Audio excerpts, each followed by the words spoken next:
आज का विषय है योग दर्शन साधन पार।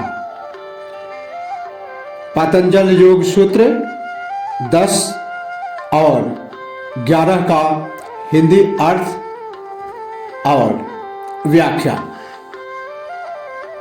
सूत्र 10 में महर्षि पतंजलि कहते हैं, ते प्रति सव हेया सूक्ष्म, अर्थात वे पूर्वोक्त पांचों क्लेश क्रिया योग से सूक्ष्म किए जाकर चित्त को अपने कारणों में लौटा देने से नष्ट करने योग्य। इन पूर्वोक्त अविद्या सहित पांचों प्रकार के क्लेशों का नाश निर्वीज समाधि में ही संभव है। संप्रज्ञात समाधि में इनका बाह्य रूप तो क्षीण हो जाता है, किंतु बीज रूप में ये अहंकार के कारण चित्त में विद्यमान रहते हैं।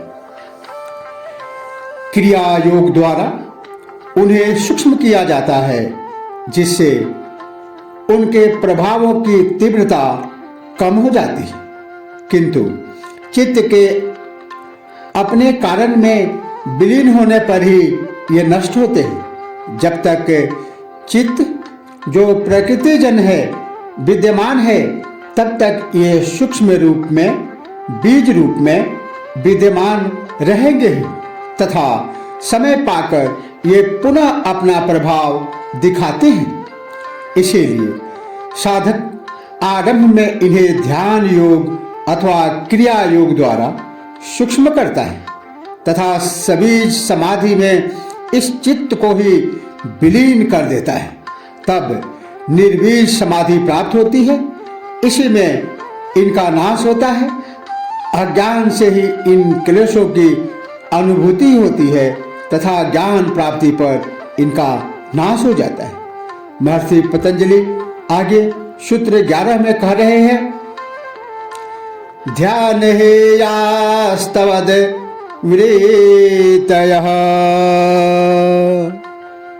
अर्थात इन क्लेशों को स्थूल वृत्तियां ध्यान के द्वारा नष्ट करने योग्य है। क्लेश की वृत्तियां भी 3 प्रकार की होती हैं, स्थूल, सूक्ष्म और कारण वृत्ति।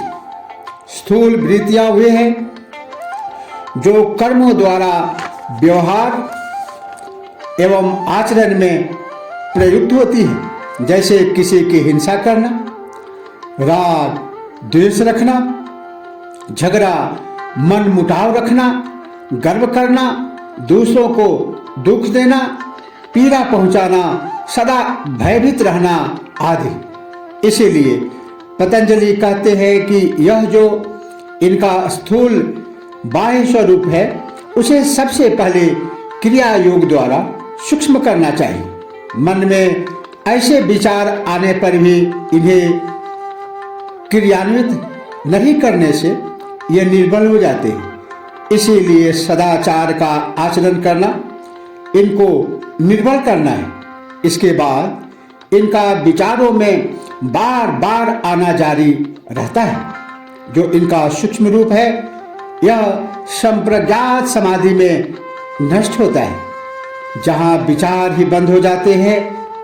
इसके बाद बीज रूप में ये चित्त में विद्यमान रहती है, जो निर्बीज समाधि में चित्त के लय के साथ नष्ट होती है। इसे क्रमिक साधना से ही योग की उपलब्धि होती है। 10वें सूत्र में बताए गए क्रिया योग से ये स्थूल वृत्तियां सूक्ष्म होती हैं